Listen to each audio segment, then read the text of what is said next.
is that not only do you have to have your hands right, but you have to break the habit of staring at the object.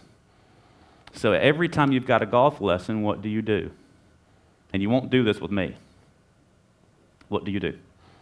Well, you hit the golf ball over and over, and the golf pro says, move your hand a little bit like this, move your arm a little bit like that, turn your body a little bit, right?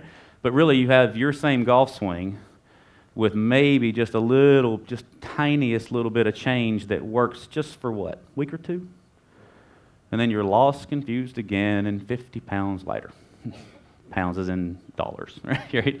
See, so what I do is you have to reset your golf swing. So you have to do it in front of a mirror. So the body has to go to the side, and you have to break the habit looking in the mirror without what? Without a golf club. Without a ball on the ground. Yeah? Does that make sense? So you see why that we failed as teachers? Because you're trying to just make the ball go down the target line. I mean, I can make the ball go down the target line, but was the motion anything? No, right? So you'll see a lot of that. All right, now I have some questions and answers. You guys shoot away. This is for you. I know this stuff, and I don't want to talk like I'm so far above here. I want you to, if you're lost or confused. Yes, sir. I'm getting a strong series of messages of what not to do. Yes. But I'm not clear that you've made it clear what you're trying to achieve. Okay.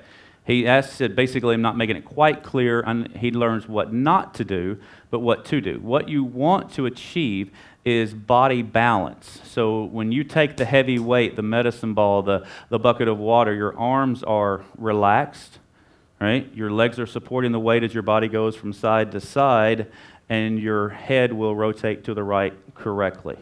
So we're trying to get away from using hands, keeping the head still, and having the body not support the motion. And you have to do it in front of a mirror, and you have to do it with a heavy object. And that's going to give you the support. Yes, sir?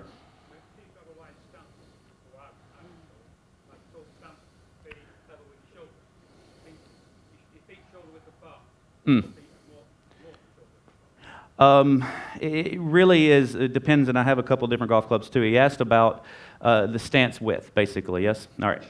When you stand it varies. When you stand very narrow, like so, right? This is a narrow stance. Then when my body goes to the side correctly, my weight can't support that. If I stand too wide, then I can't really get back over to my left without a big lateral motion. So you have to play with what your flexibility of is. When I'm standing with a driver, I'm somewhere in this position, with a 5-iron in this position, and with a wedge this position. Now, people would call that quite wide.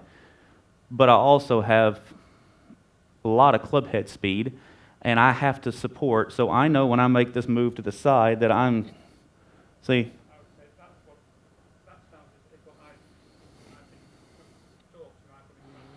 Yeah, and I wouldn't think about shoulder width and all that.